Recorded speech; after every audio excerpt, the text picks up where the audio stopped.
ऐसा कहते हैं ना, सब्र पर मुझे बड़ा सम्मान होता है कि कितने साल उन्होंने सहन करते करते ये वक्त गुजार दिया। और एक ऐसा लीडर जो जम्मू कश्मीर में आया भारत जोड़ो में, जिसको डराने की कोशिश की इन लोगों ने, भारतीय जनता पार्टी ने, किसी से डरे नहीं। और जिस तरह से भारत जोड़ो में आए, उसके बाद उन्होंने पूरे हमारे कांग्रेस के लीडरान, हमारे युवा, उनको गाइड किया और उसके साथ युवाओं को जॉब के बारे में उन्होंने बहुत सारी बातें की। आज परिस्थिति ये हुई कि युवाओं के पास जॉब नहीं है, हालात खराब है, ड्रग्स काफ़ी फैला हुआ है और उसमें बड़ी तादाद में हमारे युवा, जो पार्लियामेंट्री कमेटी उसने रिकॉर्ड दिया कि करीब 13.5 लाख ड्रग एडिक्ट हो गए और उसमें भी 1,70,000 माइनर है। ये बड़े दुख की बात है। हमारे गुजरात में भी कंडला में लाख करोड़ रुपए के ड्रग पाए गए। बड़े वादे किए उन्होंने युवाओं की उम्मीदों को ले जाने के लिए। न जॉब मिला है, न काम मिला है और उसमें कांग्रेस पार्टी ने जो वादा किया कि हमारी जो सरकारी नौकरियां बाकी है वो भरने का काम सरकार हमारी बनते ही जल्द से जल्द करने वाले हैं। और जब नौकरियों के लिए उनकी एग्ज़ाम हो, इंटरव्यू हो, जो भी, तो 1 साल के लिए ही उसको पैसा भरना है, बाकी पैसा भरना नहीं है। 3500 रुपया पर मंथ उसको देंगे। उसके साथ साथ भारतीय जनता पार्टी ने खास करके टेररिज्म के बारे में बहुत कहा। अब आपने भी देखा है कि जम्मू कश्मीर के हालात कैसे रहे।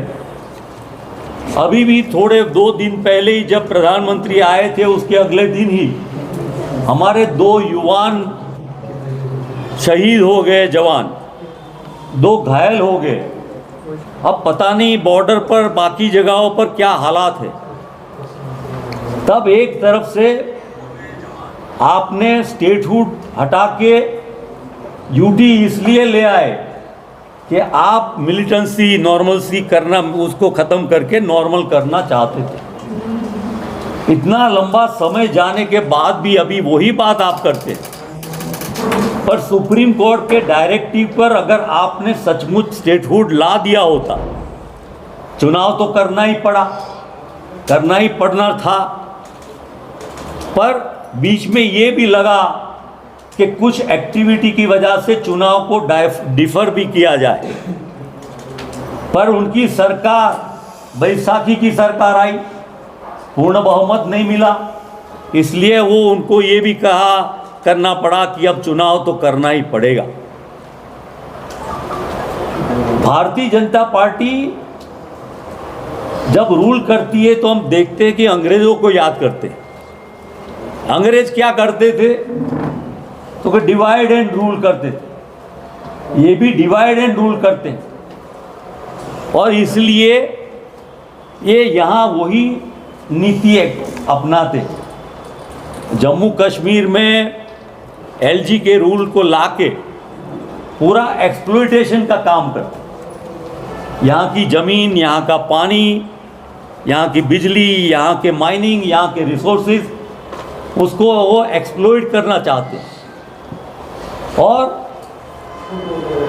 इसीलिए चाहे चुनाव में उनको पता है कि उनकी सरकार नहीं आएगी, पर एलजी को इतने सारे पावर दे दिए हैं कि जो सरकार आएगी उसको भी दबा के एलजी अपना काम भारतीय जनता पार्टी के लिए करेगा। मुख्य मुद्दों पर से लोगों को गुमराह करने का काम ये भारतीय जनता पार्टी के सभी नेता प्रधानमंत्री से लेके, होम मिनिस्टर से लेके, उनके डिफेंस मिनिस्टर से लेके, उनके चीफ मिनिस्टर से लेके सभी लोग करते हैं। महंगाई की बात करें तो महंगाई बढ़ती ही जा रही, उसके बारे में कोई बोलता ही नहीं है। और महंगाई का फ़ायदा किसको मिलता है? गरीब और मध्यम वर्ग तो पीसा जाता है, लेकिन उसका जो महंगाई का फ़ायदा कौन ले जाता है? तो बड़े लोग ले जाते हैं, बड़े व्यापारी, बड़े इंडस्ट्रियलिस्ट। और उसमें एक ही नाम सबसे बड़ा आता है कि अदानी।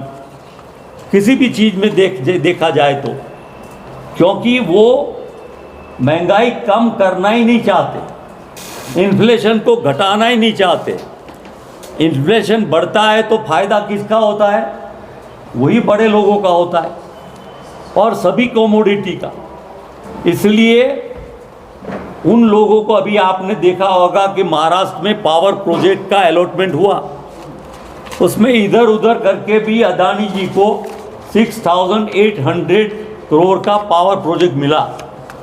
तो ये एक्सप्लॉयटेशन का काम उनको सरकार इसलिए चलानी है कि जम्मू कश्मीर को एक्सप्लॉयट करना है। और यहाँ वो आरोप लगाते हैं कांग्रेस पार्टी पर कि कांग्रेस पार्टी डिवाइड करना चाहती है।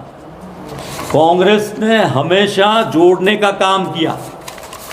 उन्होंने ये कहा है कि टेररिज्म कांग्रेस आते बढ़ेगा, कांग्रेस की वजह से वायलेंस बढ़ेगा।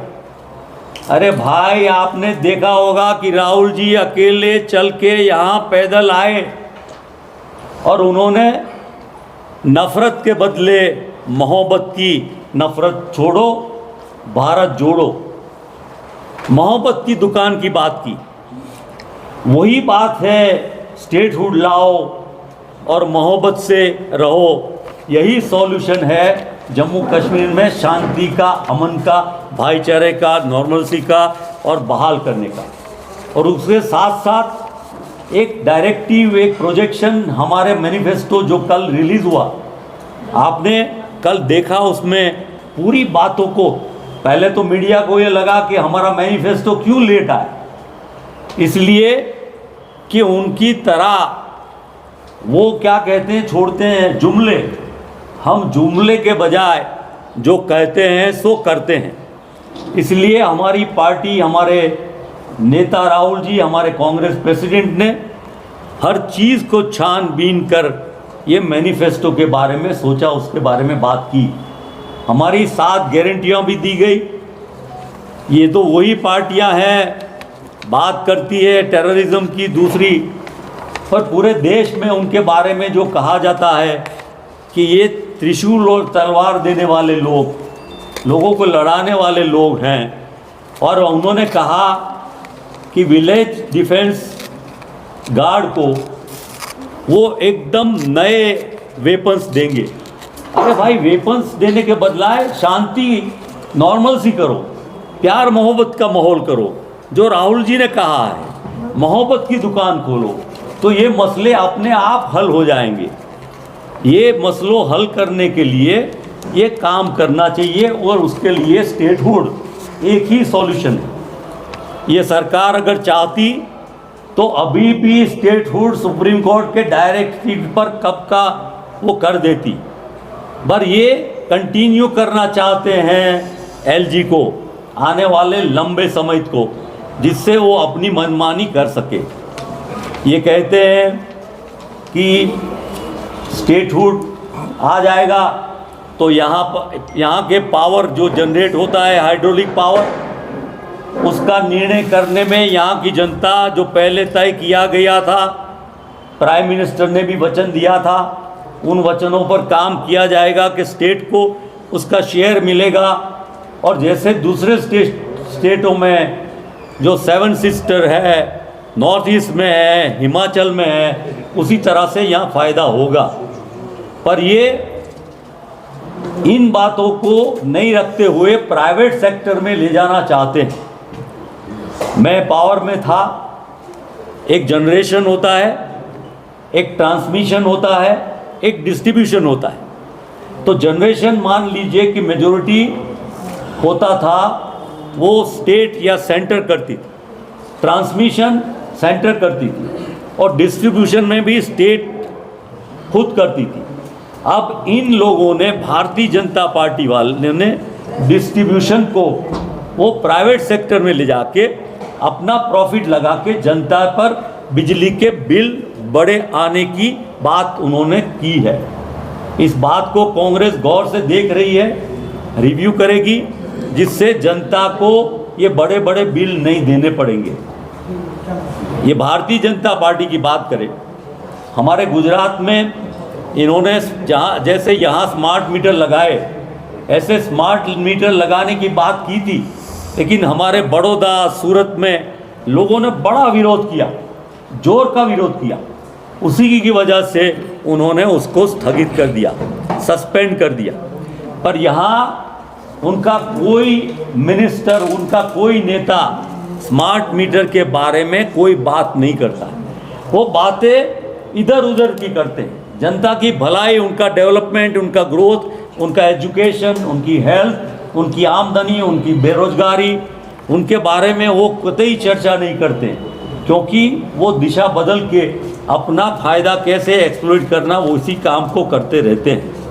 इनका काम लोगों को डराने का है और डराने के लिए डरा डरा के काम करना है। ऐसा माहौल खड़ा करे कि लोग खुल के न बोले, न बाहर आए, न कुछ काम कर सके। जम्मू कश्मीर को वो अलग समझते हैं। कांग्रेस के लिए जम्मू और कश्मीर एक है, साथ है, और हम दोनों को साथ रखना चाहते हैं, रहेगा, और इसके लिए कटिबद्ध है। कश्मीर का टूरिज़्म पूरे देश और दुनिया में मशहूर है, पूरे दुनिया भर के लोग यहाँ आते हैं। जम्मू का लॉजिस्टिक, वहाँ का वैष्णो देवी, अमरनाथ, वहाँ माइनिंग, वहाँ का रिसोर्सेज, ये मिल के जम्मू कश्मीर बनता है। हम जम्मू कश्मीर को जोड़ के रखेंगे और जम्मू कश्मीर मिल के, साथ मिल के अपना विकास, अपनी प्रगति, अपना शांति, अपना अमन करते रहेंगे। अभी उन्होंने जो वादे किए उसमें उन्होंने कहा कि महिलाओं को वो 2 सिलेंडर देंगे। अब 2 सिलेंडर, मान लीजिए कि कांग्रेस 500 रुपये में सिलेंडर देती है स्टेट में, 1000 रुपया हुआ, 12,000 रुपये हुआ, तो कांग्रेस महिलाओं को 36,000 रुपये देती है। तो ये तो कुल मिला के 36,000 भी उनके नहीं होते हैं। ये कुल मिला के आप गिन लो तो उनके 20,000 से भी ज़्यादा नहीं होते। उनके वायदे बड़े खोखले हैं।